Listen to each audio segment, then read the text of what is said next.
Meantime, just as we predicted in the darkest days of the lockdown in Victoria, we're starting to get the reports of what went wrong, about the decisions that were made by Chairman Dan and many of the bureaucracy who remain completely unhurt by this pandemic.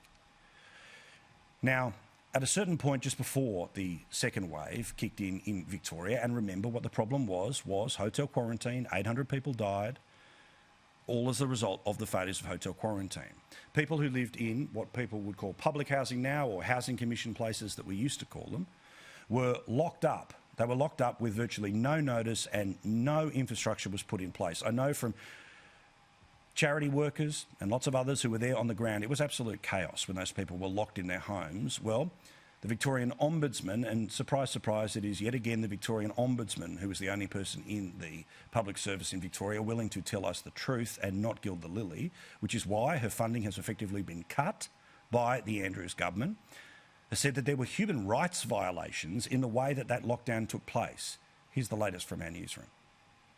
Locked up before lockdown to prevent the rapid escalation of coronavirus. Police surrounded more than 3,000 residents on July 4 when the virus was identified in 9 towers. Most were confined to their flats for 5 days.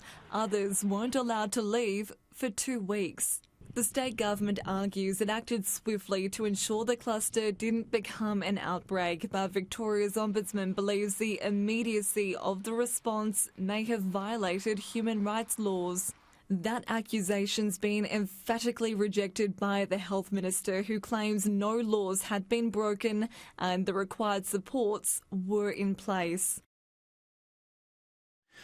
Now, as you know, on Monday is when the hotel report is going to come back, and the expectations are that despite maximum accountability and all the rest of it, 4 days from Christmas, this thing will be a whitewash. 4 days from Christmas. If you want to see my response to all of this, I obviously won't be here on telly, but I'll try and post something up on the Facebook page. So if you like your Facebook, just go searching for Paul Murray Live, all one word, as part of Facebook, facebook.com/Paul Murray Live, and I'll post my reaction to what no doubt will be the whitewash.